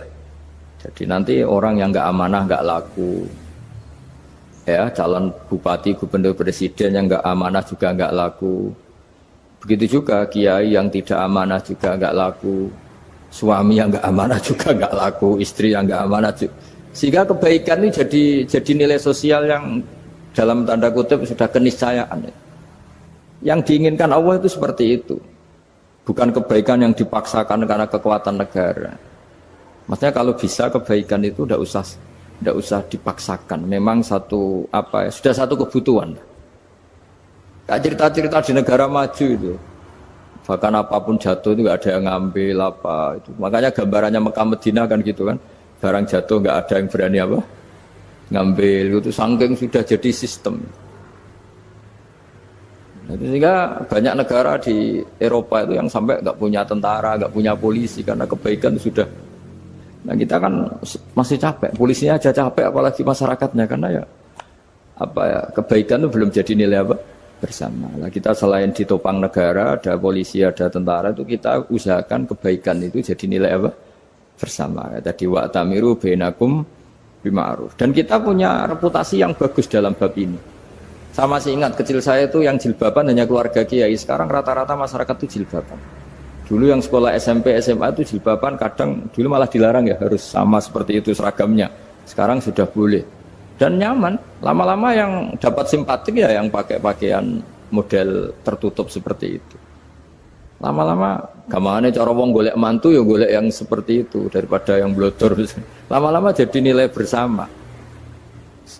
Ya ingin saya seperti itulah. Di terminal juga sama. Orang mau makan cari warung yang kelihatan ada ayat kursinya, pakai jilbab, atau paling enggak dia enggak mungkin lah nyuguhkan yang tiren atau yang haram. Kan ada garansi sosial, ada apa? Ada garansi apa? Sosial dengan penampilan yang soleh itu kan, masa iya nyuguhkan oplosan babi gitu misalnya itu. Jadi nilai sosial itu harus benar-benar jadi nilai. Sehingga negara biar enggak capek-capek. Polisi juga gak capek kan, karena tugasnya corong Jawa mau ngawat-ngawati tok, tapi sudah tidak perlu tegang karena kebaikan sudah jadi nilai bersama. Ya, ingat-ingat ya ayatnya tadi, wa'tamiru bainakum bima'ruf. Jadi kebaikan itu harus jadi nilai bersama. Iktimar itu menjadi urusan bersama. Makanya kalau kita rapat besar disebut apa? Muktamar. Muktamar itu urusan bersama. Tadi imamnya sholat juga menopang Gojek karena nggak lama-lama nopang Grab, nopang Kernet, nopang penjaga Indomaret, penjaga bensin, pom bensin. Nah dia hanya punya waktu 5 menit terus imamnya baca Baqarah kan. Iya imamnya mursyid, mungkin dia tambah lama tambah dapat aplaus dari muhibbinnya, tapi makmumnya dia tambah lama tambah dapat penghormatan dari pecintanya, tapi kitanya wah khusyuk wali kan, dia dapat status naik lah, kita yang sudah tidak ikut jadi wali diganggu apa pekerjaannya. Kalau ada imam seperti itu sampai mufaroqah saja, niat ya Allah sampai sini saja saya makmum orang itu, silakan orang itu punya urusan sendiri dengan jenengan, ya sudah atau salib saja apa. Nah, itu boleh kalau dalam fikih namanya apa? Mufaroqah. Mufaroqah itu niat, tapi kamu jangan langsung selonong mufaroqah, niat dulu pamit sama Allah bahwa sekarang mau mufaroqah. Ya, tapi ya jadi sholat yang aneh kan, imamnya masih rukuk, kamu terus sujud, terus apa-apa selesai ya. Mungkin dalam pandangan itu orang lain ini maksudnya makmum gimana ini kok begini. Tapi sudahlah Allah Maha tahu. Nah, insya Allah dimaklumi. Ya saya baca tentang Fatihah ya, karena sampean pasti sering baca Fatihah. Supaya apa sekaligus jadi jimat lah gitu, jadi Kalau kamu sering di jalan-jalan yang mungkin sepi atau mungkin kan tidak semua teman Grab itu nasibnya bagus ya, yang di Semarang Jogja. Mungkin yang di Kalimantan di Papua kan ada yang 10 kilo gak ketemu rumah, ya kan? Ya lihat di TV-TV itu kan kasihan kan. Sudah 10 kilo gak ketemu rumah, penumpangnya kewekar preman tuh kan. Ini makan orang enggak kan gitu. Kan ujiannya dua. Kalau penumpangnya cantik itu ya kecoba syahwat, kalau preman takut. Jadi orang itu selalu ujian itu. Sing sedengan itu kan jarang orang itu. Jadi kalau penumpangnya perempuan cantik ujiannya itu syahwat, kalau preman ujiannya ketakutan. Kalau orang yang lemah bawa uang ujiannya kamu ingin garong. Jadi hidup itu memang semuanya ujian. Liyabluwakum ayyukum ahsanu amala. Makanya saya sering ditanya oleh teman-teman, Gus, nah ujiannya kenal wong wedok elek piye sama? Kenal wong ayu ujiannya syahwat, kenal wong elek ujiannya ngenyek, itu sama-sama dosa. Syahwat ya dosa, ngenyek juga dosa. Welek keriting untune metu ya dosa ngomong gitu. Kadang-kadang orang berpikir enak kancanan wong elek gak dosa. Kata siapa kancanan wong elek itu ya dosa karena bawaannya ngenyek. Ngenyek itu menyepelekan itu. Makanya saya itu ya gak mau berteman sampean. Nanti kan bawaannya ngenyek atau seneng ya enggak tahu saya. Ya sudah ada takdir saja kalau ketemu ya tak ulang ngaji gitu. Tapi ini ngaji terakhir, setelah ini ngaji biasa aja enggak usah resmi gini. Ngaji kok resmi aneh. Pokoknya nanti suatu saat kalau pandemi sudah berlalu saya akan ngaji Rebone, lalu ini ngaji. Ini ngaji yang kurang bagus karena ngatur kiai kurang berkah ini. Nanti tapi ya lumayan lah masih mau ngaji. Ngaji kok tanggal ini jam ini. Sekarang suatu saat kamu tak panggil, Mas Wahyu datang ke sini jam ini tidak mesti bisa. Mungkin pas ada acara apa, oh, maaf ke sini pas ngecek pas apa. Gitu. Jadi ya sudah tapi tak maafkan enggak apa-apa. Takdir ya. Tak bacakan supaya sampean tahu keramatnya bismillah. Nah, sebelum saya bacakan bismillah Fatihah tak beritahu tentang ilmu tafsirnya karena ini penting sekali. Fatihah itu dawuhnya Allah, tentu itu dawuhnya Allah. Saya ulang lagi itu kalamullah. Tapi yang sudah diberikan kesampaian ke kita semua. Sehingga seakan-akan itu menjadi dawuhnya kita ke Allah. Jangan salah loh ya. Fatihah itu dawuh Allah tapi sudah diberikan ke kita. Sehingga posisi kita itu yang punya itu. Nah kenapa ini perlu dijelaskan? Karena nanti ada kalimat iyyaka na'budu wa iyyaka nasta'in. Kalau itu masih kalam Allah, berarti Allah ngomong ke kamu, ngendikan ke kamu, kepadamu aku menyembah. Masa Allah menyembah kamu? Nah sehingga ilmu tafsir itu menyelesaikan itu dulu ya. Saya ulang lagi ya, sebelum sampean sering baca Fatihah, aku yakin ya sering baca. Tapi barokahnya tidak paham itu tidak pernah janggal. Enggak paham itu ya penting supaya tidak iskal, tidak janggal. Sebetulnya di kalimat itu ada yang janggal. Kalau Fatihah itu kalimatnya Allah atau kalam Allah, bagaimana dengan kata-kata iyyaka na'budu? Masa Allah ngendikan ke kita, kepadamu kami menyembah. Masa Allah menyembah kita? Maka penyelesaiannya secara ilmu tafsir gimana? Semua ulama mengatakan, bukan satu dua, semuanya mengatakan di Fatihah itu semuanya diberi kawalan kalimat. Saya ulang lagi ya, di Fatihah itu semuanya diberi awalan kalimat qulu, katakan wahai hambaku begini. Ya, katakan wahai hambaku begini. Nah, begini ini pelajaran dari Allah yang sudah diberikan ke kita. Terus kita mengatakan bismillahirrahmanirrahim, alhamdulillahirabbil, termasuk kita mengatakan iyyaka na'budu wa iyyaka nasta'in. Jangan bayangkan Allah ngendikan ke kita. Kalau Allah ngendikan kita berarti gini, hei Wahyu, ihdinas siratal mustaqim, tunjukkan saya jalan yang benar. Nah nanti kamu terus, ya Allah, Anda aja minta tolong saya minta tolong siapa kan? Jadi panjang kan? Ya, saya ulang lagi ya. Jadi itu di Ulumul Quran diterangkan gimana? Sebelum baca Fatihah, ya. Fatihah itu kalamullah, ngendikannya Allah, tapi yang sudah diajarkan ke kita dan sudah milik kita, sehingga kalimat itu menjadi milik kita. Tapi ya kalamullah, tetap kalamullah, tapi sudah menjadi milik kita. Udah paham ya? Ya pinter nah. Ya, karena kalau tanpa penjelasan seperti ini, Anda akan iskal. Bagaimana Allah, iskal itu janggal, bagaimana Allah mengatakan iya anak budu. Kan jadi aneh ya? Ya, jadi tak jelaskan secara ilmiah ya. Jadi kata ulama-ulama tafsir, ayat-ayat Quran seperti ini sebetulnya dimulai dari qulu apa? Meskipun enggak dilafatkan. Itu kan sama dengan qul huwallahu ahad Muhammad, katakan kalau Tuhan itu satu. Ya namanya Quran itu kan kalam Allah, membina nabinya, membina umatnya. Makanya dikatakan atau enggak, di sini tersembunyi kata qulu, katakan. Ya. Jadi ya ibarat apa itu? Kamu ngajari anak kamu lah. Le, panggil jenengan bapak kulo. Itu maksudnya anak itu, kalimat itu kalimat kamu, tapi kamu ajarkan ke anak kamu. Terus anak kamu bilang, Pak jenengan bapak kulo. Nah ketika kamu mengatakan jenengan, bukan kamu mengatakan jenengan anakku, berarti anakmu itu bapakmu, kan lucu kan. Anak kamu ajari jenengan bapak kulo. Kamu, engkau, bapak saya. Terus anak kamu mengulang, jenengan atau kamu bapak saya. Berarti itu kalimat yang kamu ajarkan, tapi sekarang sudah milik anak kamu. Kalau itu kalimat kamu kan lucu, masa anak kamu bilang bapak? Nah itu seperti itu. Jadi ulama memberi solusi atau jawaban iyyaka na'budu wa iya, itu sebelumnya ada kata-kata qulu, katakan wahai hambaku, hubungan kamu dengan saya adalah katakan iyyaka na'budu wa iyyaka nasta'in. Terus hubungan kamu dengan saya katakan juga dalam doamu ihdinas siratal mustaqim. Jelas ya, jadi itu kalam Allah yang sudah milik kita karena diajarkan Allah untuk kita. Dong ya? Ya dong, gak jelas ya. Tapi bagus, gak jelas itu bagus. Kalau kamu jelas gak jadi digrab, jadi gubernur. Min azimi fadliha kasratu asma'iha wa fadail ukhra. Ini cerita dramatisnya surat Al-Fatihah. Qala Abu Hurairah radhiyallahu anhu inna iblisa ranna khina unsitat Al-Fatihah. Jadi iblis itu begitu kesakitan. Ini kitab Abu Abul Farad karangannya Sayyid Muhammad Alawi, juga kutipan dari beberapa kitab. Yang jelas beliau sendiri juga ngutip dari beberapa riwayat di beberapa hadis. Halaman 123. Ketika Fatihah turun itu iblis kesakitan.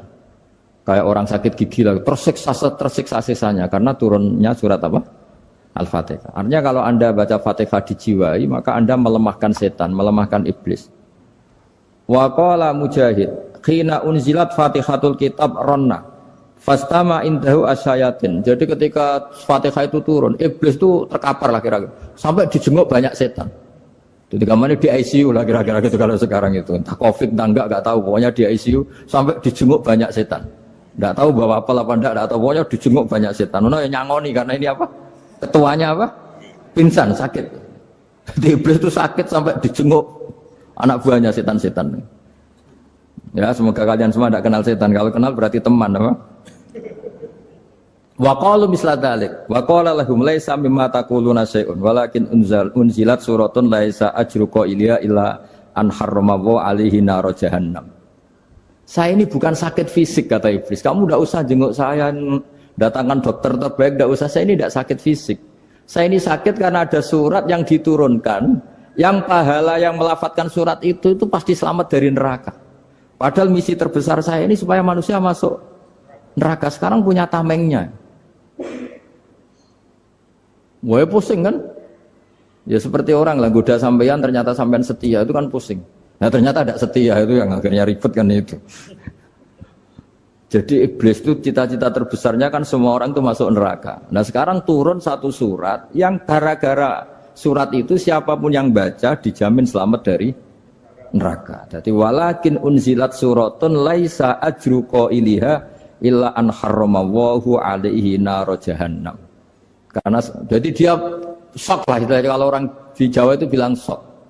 Aduh sial nasib saya ini umat nggak bisa saya goda lagi karena punya tamengnya tadi punya.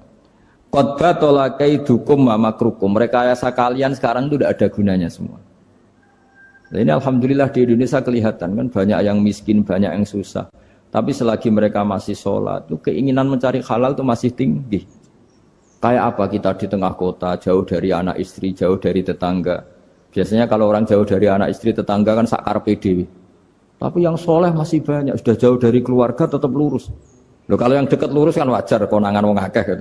Ini sudah jauh masih lurus. Nah ini enggak lepas dari barokahnya surat apa? Surat Fatihah tadi. Jadi karena ada surat yang menjamin pelafalnya atau qailiha terbebas dari api neraka.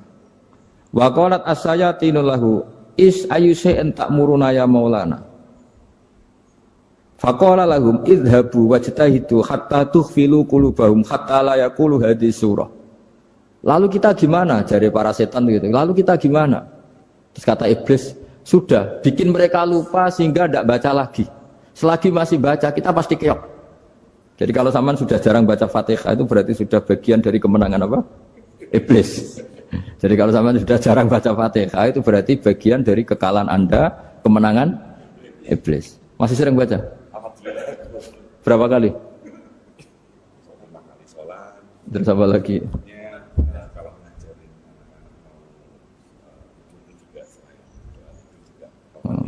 Kok 5 kali tok itu?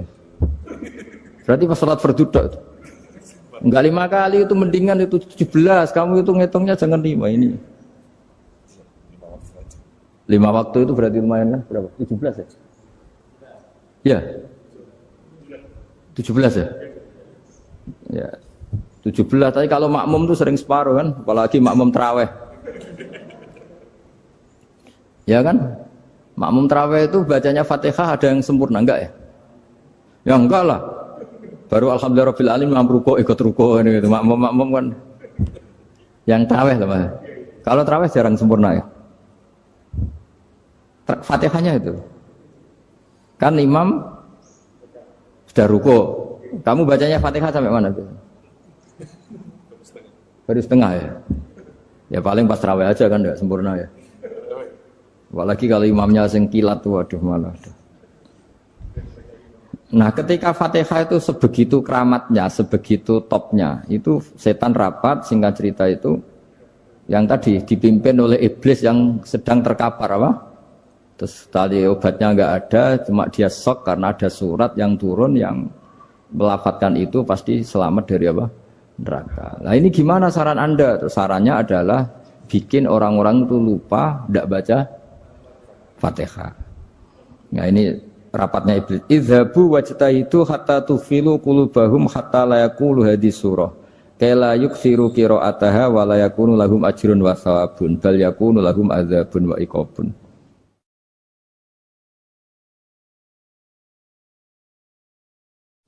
Jadi saya mohon selama ini Anda sudah baca, tapi mungkin hanya rutin saja. Napa rutin saja? Jadi barokahnya ngaji ini kamu punya kekuatan atau punya semangat membaca karena ini surat yang luar biasa. Ibarat gini, kalau sampean tanya, saya juga sering mikir, masa Gus hanya surat kok punya kekuatan seperti itu? Di dunia ini kata Allah, mulai Nabi Adam sampai kiamat, nggak ada yang bisa menandingi kekuatan kalimah. Kalimah itu kata-kata, nggak ada yang bisa menandingi kata-kata. Misalnya Anda nge-grab, berangkat istri cuek, berangkat cuek. Itu beda dengan ketika meskipun satu kalimat. Wes Pak, muga-muga dilindungi pangeran, mugi-mugi jenengan selamat. Itu menjadi teduh dan semangatnya luar biasa karena kayak mendapat support. Jadi kira-kira kalimat itu hubungannya kita dengan Allah, Fatihah itu seperti itu. Kamu melafadzkan satu kata-kata yang dibenarkan langit bumi, dibenarkan aras, dibenarkan malaikat, dibenarkan semua penghuni di dunia ini. Sehingga itu efeknya luar biasa. Itu seperti gini ya, kamu cerai sama istri, terus nikah lagi katut babon. 10 tahun anak kamu dididik, ibunya benci kamu. Dan memang Anda layak dibenci. Duwidek. Dan sampai nggak pernah manggil kamu Pak. Suatu saat, kamu tentu rindu kan, ingin dipanggil bapak oleh anak kamu. Suatu saat anak ini manggil kamu Pak E. Wah itu senengnya bukan main. Hanya sebuah kata-kata. Makanya kadang-kadang orang itu tanya sama kiai, ijazah lafadz ini gunanya apa sih? Itu ijazah-ijazah itu untaian kata-kata. Yang kata-kata ini dibenarkan langit dan bumi dan aras dan para malaikat. Sehingga efeknya itu luar. Nah ibarat seperti itulah, kamu melafadzkan Fatihah itu melafadzkan kata-kata yang dibenarkan Allah dan Rasul dan semua malaikat, semua penghuni langit. Maka ini efeknya pasti luar. Nah di sini lah orang-orang dulu itu tahu keramatnya itu, sehingga ketika melawan Belanda, melawan Jepang dulu itu kalimat-kalimat itu menjadi mantra yang luar biasa. Doa yang luar biasa. Tapi di era modern karena orang sudah tidak ngerti itu, dianggap itu mantra, jimat, khurafat, bid'ah, waduh ribet meneh malah. Sebetulnya tidak seperti itu. Memang kata-kata ini kekuatannya luar biasa. Sama kesakitan hati kamu juga karena itu. Ngojek wangilan. Lha Pak di bojo kok kowe gagah tok kere. Wah, iku seling terus. Padahal kalimat itu kan tidak melukai secara fisik, tapi apa kerjanya sesuk sarasa-rasen. Karena terus dengan pengadilan seperti itu kan, ngapain kerja demi perempuan yang seperti ini? Lagi-lagi kata-kata ini luar. Nah bayangkan kalau kata-kata itu adalah kalimat yang diajarkan Allah lewat Rasulnya, lewat malaikat Jibril. Kayak apa kekuatannya? Nah, kira-kira Fatihah itu gitu. Kalimat yang baik, kalimatan thayyibah diajarkan oleh Allah dan Rasul, kayak apa kira-kira kekuatannya? Pasti luar biasa. Wong support yang dikatakan istri kita, anak kita aja luar biasa, apalagi ini support yang diajarkan Allah dan Rasul. Ya makanya saya mohon kalau baca Fatihah, baca kalimat-kalimat thayyibah ketika sholat itu dijiwai. Ya misalnya Rabbana lakal hamdu mil'us samawati wa mil'ul ardi wa mil'u ma syi'ta min syai'im. Engkau zat yang layak dipuji dan pujian ini memenuhi langit dan bumi. Karena kita tahu nggak ada sejengkal di alam raya ini kecuali di situ ada rahmat Allah. Misalnya kamu bisa lewat sampai rumah saya, kamu mungkin anggap biasa saja. Coba kalau ngalami likuifaksi, tahu-tahu bumi ini ambles, bisa ngelewati yang likuifaksi itu luar. Tanyakan orang pernah ngalami likuifaksi di Sulawesi, itu melihat bumi bisa diinjak nggak ambles itu, wah luar. Zaman nggak ngalami itu sehingga lewat bumi ya biasa aja. Coba kalau ngalami seperti tidur, ya biasa aja.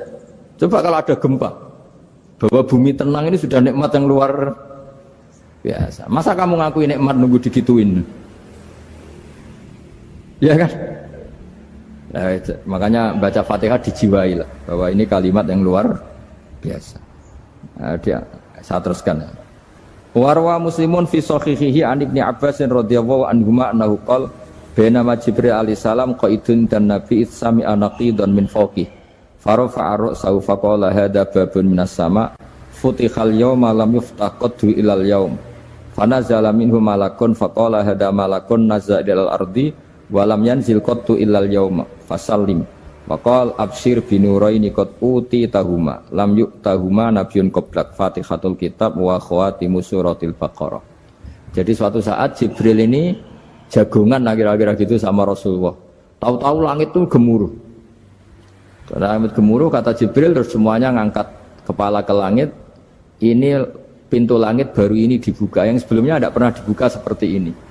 Turunlah malaikat, yang malaikat ini pun malaikat spesial, yang enggak malaikat murahan lah kira-kira gitu, yang enggak pernah turun ke bumi kecuali juga saat itu. Dengan penyambutan yang luar biasa, dengan semuanya enggak pernah terjadi. Hanya karena surat Fatihah. Jadi ini surat yang luar biasa, pengawalannya lewat malaikat yang spesial, enggak pernah turun di bumi kecuali saat itu. Penyambutannya juga enggak pernah seperti itu, baru seperti itu. Jadi semuanya itu spesial. Nah, kenapa ini spesial? Karena di situ ada isi puja-puji kepada Allah Subhanahu wa ta'ala. Ada ikrar kita, alhamdulillah rabbil alamin, ar-rahmanir rahim.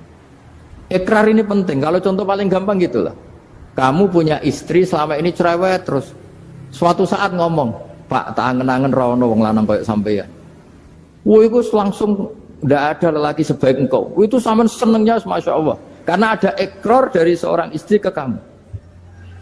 Nah bayangkan kalau ikrar kita sebagai hamba diakui oleh Allah Subhanahu, maka ikrar ini akan dicatat sebagai kebaikan kita yang kita panen nanti di akhirat. Karena ada ikrar.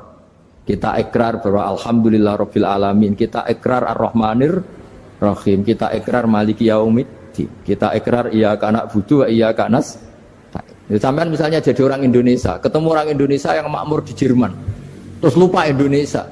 Kamu orang Indonesia? Enggak, saya enggak orang Indonesia. Mangkel gak kira-kira? Mangkel. Karena salah ikrar kan gitu. Ya, jadi saya mohon jangan anggap kalimat itu hal yang biasa, tapi luar biasa. Nggih, ngoten mawon. Assalamualaikum warahmatullahi wabarakatuh.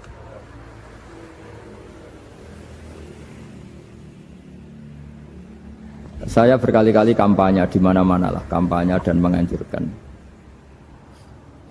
Di antara catatan dalam Suhufi Ibrahim wa Musa kan ada kan di Quran itu yang dinamakan lampiran-lampiran wasiatnya Nabi Ibrahim dan Nabi apa? Musa. Itu di antara catatannya begini. Orang yang punya akal itu adalah orang yang bisa menikmati sesuatu yang baik. Misalnya gini, contoh gampang gini. Kamu punya anak pertama atau punya anak yang masih kecil.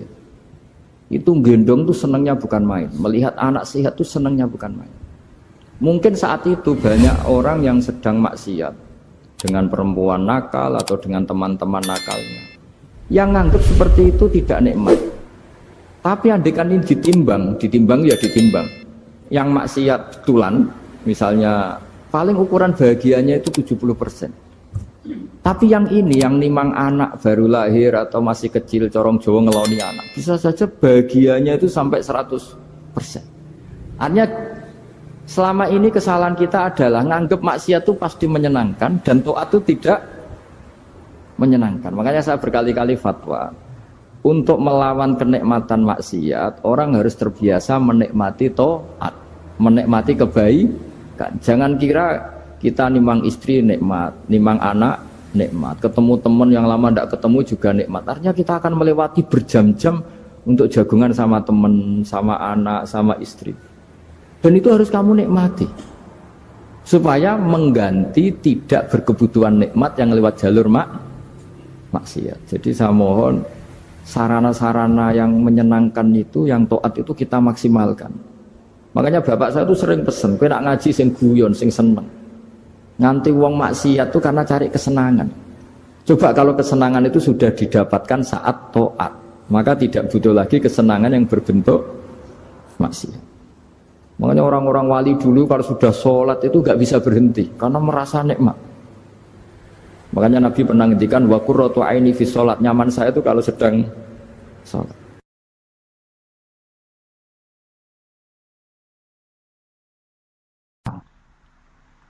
Ya sampean nggak apa-apa kalau menyaingi saya, tulis saja di rumah kamu ahli jamul jami'. Barang diparani ahli apa, ahli jilid. Maksudnya kalau kitab kamu rusak bawa sini. Ya nggak apa-apa. Nah, sehingga syarat utama jadi nabi itu sebetulnya memaklumatkan din kiri.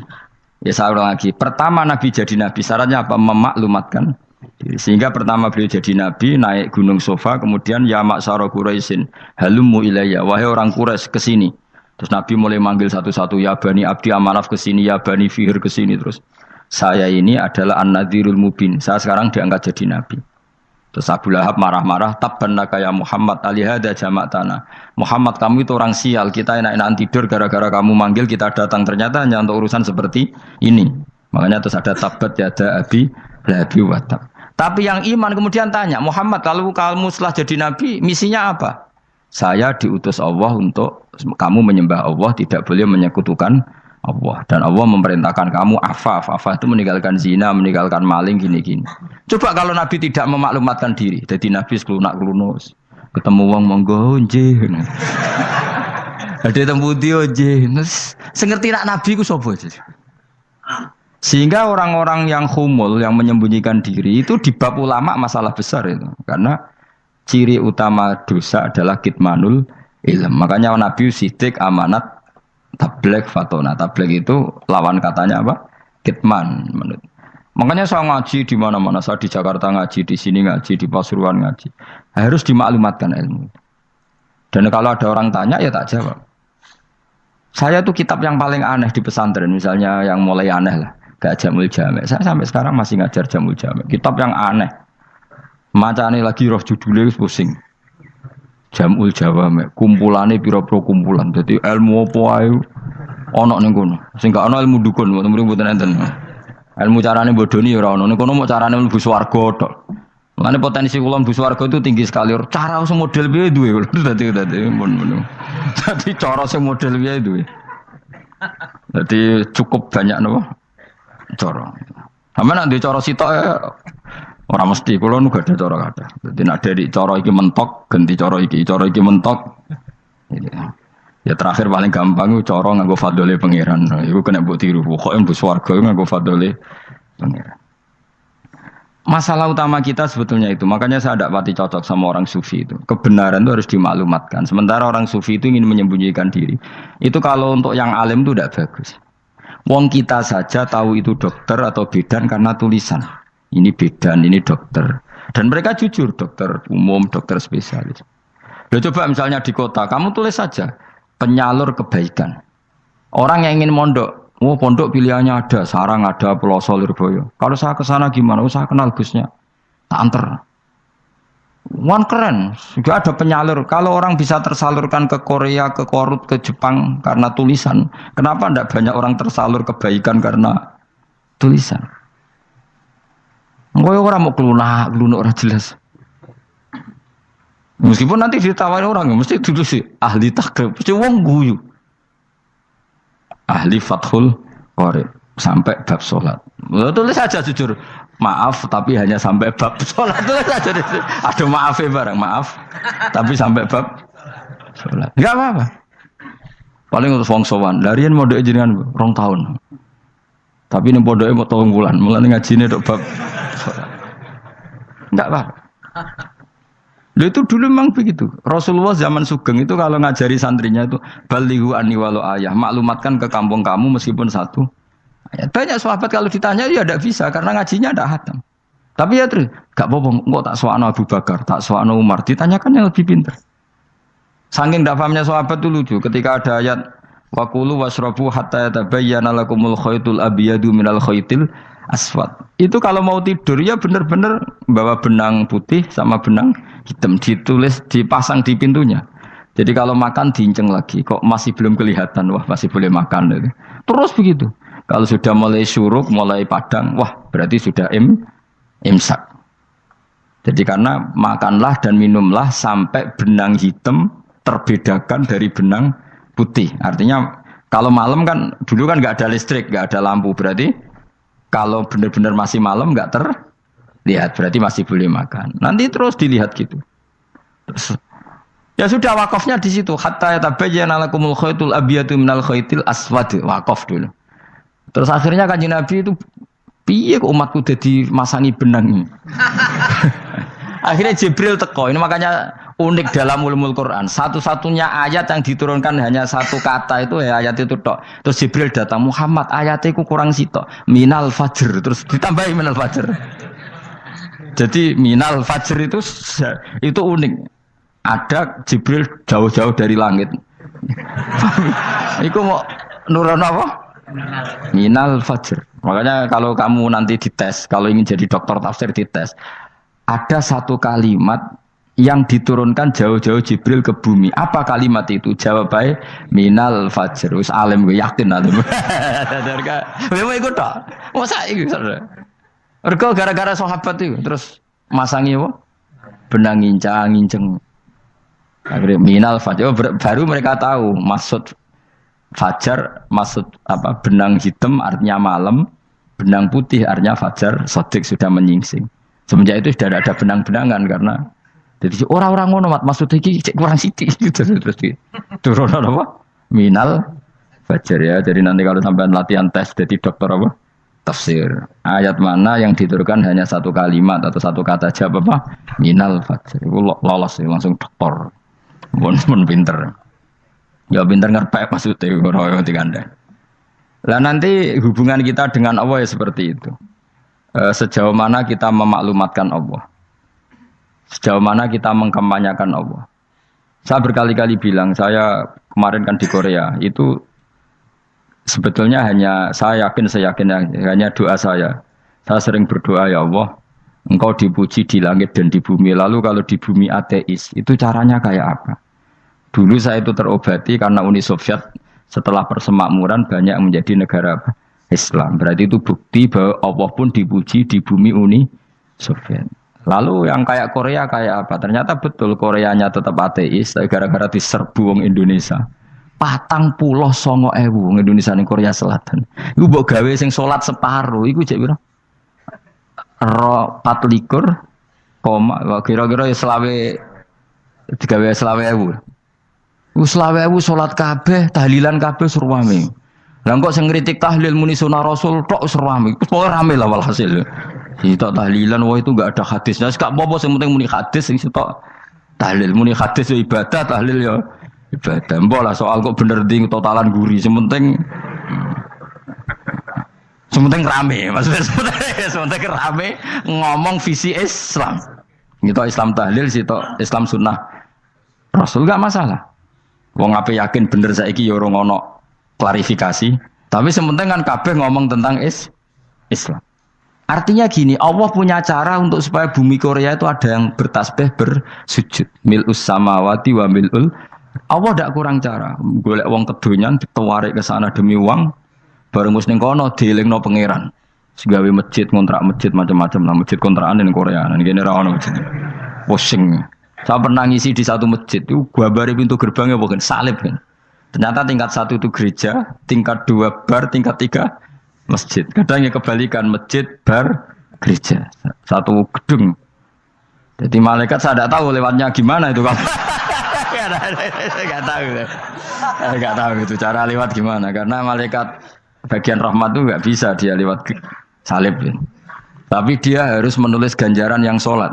Enggak tahu saya lewatnya dari mana karena itu. Ya tentu dia punya cara lah. Tapi yang jelas ya agak bingung ini gimana.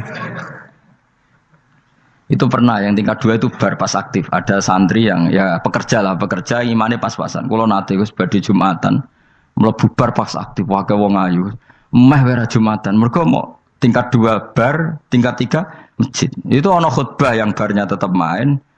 Ada bar yang masjidnya tetap khutbah. Itu masuk bar. Sudah Jumatan apa ning kene wae.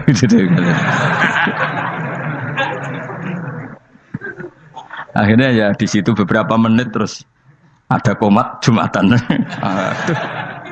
Dosa ta Gus ini. Ya aku muni. Ya segelem Jumatan ku apik. Wong seperti dilakoni kok takok dosa ta Gus. Oh raimu kadung lakoni kok takok. Artinya gini, Allah punya cara untuk menyebarkan Islam di Korea. Sama seperti Allah punya cara untuk menyebarkan Islam apa? Di Indonesia. Dulu orang Gujarat, Punjab, ya sejarah ini menurut saya ya tetap sebagiannya benar. Meskipun tidak seluruhnya benarnya sejarah Islam masuk Indonesia rata-rata orang kan menulis pedagang Gujarat, India ke Indonesia dagang karena mereka mukmin akhirnya juga menyebarkan apa? Islam. Itu jelas nyata. Meskipun tidak semuanya seperti itu karena ada yang dibawa Yusuf Baros itu yang muridnya Sayyidina Ali itu. Terus juga ada yang dibawa beberapa habaib dari Yaman langsung ke Indonesia kayak yang di daerah Tuban itu kan langsung Habib-habib dari Samarkand langsung ke mana? Tuban. Makanya saya bilang sejarah itu semuanya benar karena memang variasi masuknya Islam di Indonesia itu banyak. Jadi itu enggak masalah. Sampean niru sing kedonyan mawon sing luwih gampang napa? Lho nggih to, kayak Jakarta itu kan kota kayak gitu, baru kayak wong kedonyan orang ke Jakarta semua. Gara-gara tahu mondok pedutan tadi ahli Fathul Qorib tadi yang sampai bab salat terus bikin masjid. Iku coba takoki faraid terang ora iso kan. Pemene takoki muamalah terang ora iso, tapi nak trimo carane salat sing batal apa ngentut roh. Aduh. Ilmune kok roh nak nganti bab iku jek roh. Sing batal salat apa jek roh ngentut nyekel wong wedok jek roh. Tapi mbok aja takoki sing detail apa? Cara mengenali kiblat dengan hisab ya marosdil kiblat itu serang arah iso. Atau nganggo komputer itu loh, nganggo jam, nganggo kompas. Padahal ono ilmune ya marosdil apa kiblat di bulan tertentu, hari tertentu itu nanti matahari tepat di atas Ka'bah. Serang arah iso, nak ngono niku serang arah iso.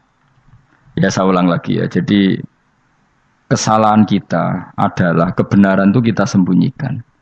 Padahal awal dikenalnya Islam itu lewat i'lam. Fasda bima tu'maru. Kebenaran harus dimaklumat.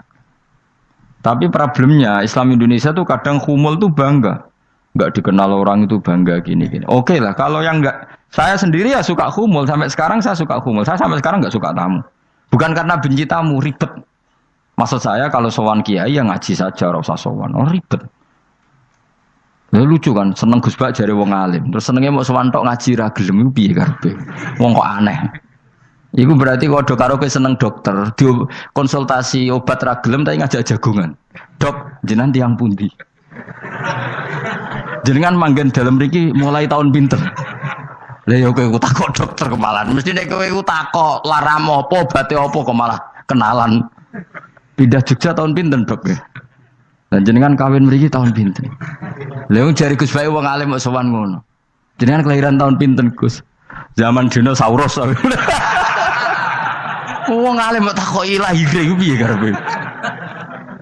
Sesuk tak gak takok pisan matiku kapan, Om. Coba betapa naifnya kita kalau kita suka dokter, terus kemudian kamu takok, Dok, kelahiran tahun pinten jenengan? Aneh gak? Nak kowe seneng dokter mergo mau konsultasi berobat ya ngomong saja apa yang kamu butuhkan. Aku seneng wong alim yo ngaji titik. Nah, kowe misalnya seneng artis, delok konser artisnya takok, kelahiran tahun piro? Gak penting artis ayu mbok delok seneng, wis sudah gitu aja. Ora wong alim yo ngono, ngaji seneng. Ini kadang wong Jawa lucu, seneng wong alim sowan terus takok-takok. Waneh, iku dudu obatno ngono, yakin. Maksudnya sing profesional, maksudnya sing rontok bener sithik lah dadi wong. Aja bener nemen-nemen gak mungkin wis pokoke bener sithik-sithik. Makanya kemarin ngaji apa Nasaihul Ibad kan gitu. Mujalah satu ulama artinya apa? Fi majlisil ilm ketika ngaji. Ora kok mujalah satu ulama utawa sowan matekno wong ngene nyatet Jawa. Kula termasuk kiai yang kampanye ini. Soalnya termasuk kiai terkenal tapi sing tamu kula rapati kathah. Iku jaga masyaallah tenan wis. Muga-muga rodok tobat sithik-sithik maksudnya. Maksudnya ya sudah lah. Ya tadi hubungan wong alim ya sudah ngaji. Kalau hubungan sama dokter ya tanya konsultasi apa? Medis. Kan lebih enak. Hubungan mbek dukun wis takok wis. Mbah niki menyangking pundi? Kok jenengan dermemel nglafadzno apa sing kalimate sing jelas kena apa nak dermemel mandi nak jelas kok ora mandi ku piye takono aku yo guru pun mbek dukun wong kalimate ra jelas kok mandi nak jelas gak mandi mergo nak jelas kita bodoni ne ayo guru mantra iku mesti gak wae rungokno tenanan kalimate terus ora jelas dukun-dukun dulu kok mandi, nak jelas malah mandine tenan ora ya ora. Ya saya ulang lagi ya. Jadi sebab itu di Quran sering ada kata i'lamu, kenalilah, ketahuilah. Jadi awal dari agama ini adalah harus tahu. Maka menyangkut harus tahu ini lalu Allah bikin media. Media itu apa saja. Tapi lalu kita bisa berdebat tentang media. Itu yang kita tidak tahu nanti hisabnya di depan Allah Subhanahu wa taala. Saya sampai sekarang itu nggak tahu, nggak pernah bilang halal, nggak pernah bilang haram. Misalnya gini, buat ini dengerin ya. Di Korea ini sering teman-teman cerita. Ada beberapa majikan yang baik sama umat Islam, yang bekerja Muslim. Itu kalau dipamiti sholat, kan, Pak majikan saya mau sholat. Sholat itu apa? Mereka bilang dengan bahasa analogi di Korea. Pokoknya sholat itu sembahyang. Ketika sholat itu ditanya sama orang Korea, loh kamu itu sembahyang kok tidak ada patungnya? Karena pengetahuan mereka yang namanya sembahyang itu ada patungnya. Ada yang baik, apa sekalian tak belikin patung? Jadi wong Islam pas sholat tuh didelok ngarepe dure kok gak ono patung. Ono sing ape sujud tuh digambarno salib. Mergo dekne denger-denger kalau karena tidak tahu Islam itu apa. Sementing ada personifikasi Tuhan. Ada lagi ini yang agak ngeri. Ada pegawai Garuda karena dia agak terpelajar waktu sholat, dia sholat sama krunya di mall. Itu langsung security mall nelpon polisi, ini ada ritual teroris gitu. Jadi sholat itu dianggap mukadimah sebelum ngebom. Jadi ritual. Pertanyaannya adalah, karena mereka tidak pernah ngerti sholat itu kayak apa. Dan kadang-kadang orang ngerti bahwa sholat itu adalah ritual umat Islam itu lewat media. Media itu bisa berita, bisa dokumenter, bisa apa saja. Kita tidak pernah tahu cara Allah mengertikan. Seperti kita tidak pernah tahu madzhab Mu'tazilah, tahunya itu dari kitab-kitab ahli sunnah wal jamaah.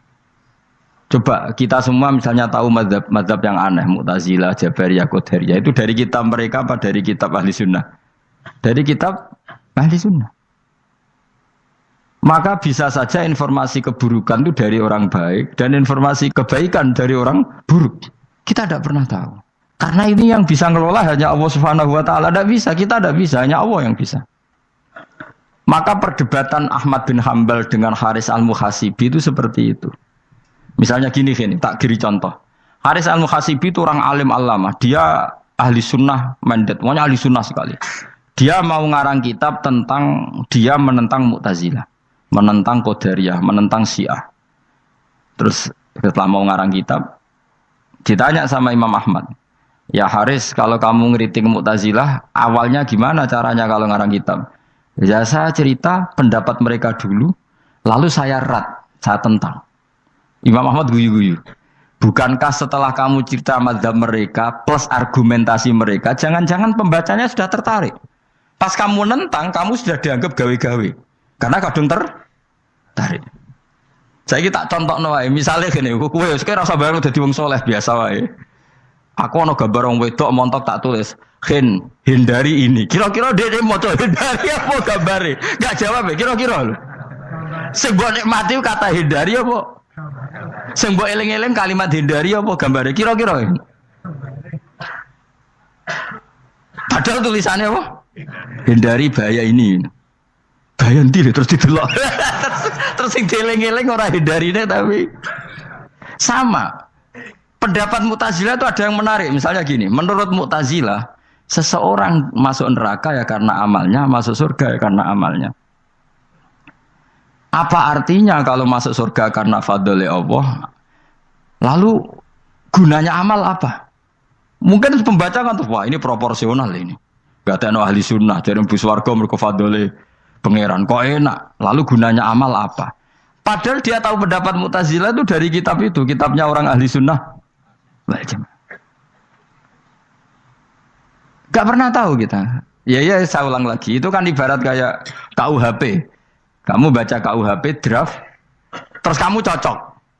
Kamu mesti nyalahkan yang demo. Atau baca buku selebaran orang demo, kan terserah kamu. Kamu kan punya akal, kan tetap milih. Tetap milih. Problemnya kata Imam Ahmad itu, ketika kamu menceritakan pendapat Mu'tazilah, bisa-bisa orang itu kadung tertarik. Ketika mulai kamu tentang, orang itu gak tertarik sama penentangan kamu. Berarti kamu ikut menyebarkan Mu'tazilah. Sama seperti tadi, gambar perempuan yang agak jorok tadi, sebetulnya tak tulisi kata hindari. Padahal Ruhinus gak tahu, eling wong wedok gara-gara tak kei gambar hindari bahaya ini, malah jadi eling. Orang eling tulisannya eling. Nah hakikat saya ini penyebar kata hindari apa penyebar gambar itu? Coba. Lalu status saya ini pengedar gambar itu apa pengedar kata hindari? Iya yang mengedarkan kata hindari tapi yang mengedarkan. Nah sama sekarang pertanyaannya, kalau kamu ngarang kitab anti Mu'tazilah itu sebetulnya pengedar mazhab Mu'tazilah apa penentang? Ya pengedar juga karena umat tahu dari kitab kamu. Dong toh. Lah ya mulane ku dadi perdebatan, kok koyo iya koyo ora. Juga tuh gale gini misalnya, kamu jangan milih presiden yang dari militer, itu pasti keras, tegas, terus kaku. Ternyata pembaca itu wataknya militer, lu cari yang begini, pusing kan kamu. Agak suka presiden sipil, nggak tegas. Padahal kamu nulis itu untuk menggiring orang milih presiden. Jangan milih yang militer, pasti tegas, nggak demokratis, nggak nerima pendapat. Ternyata pembacanya suka saya punya pemimpin yang tegas. Habis kamu kan? Yang tahu hati orang itu siapa?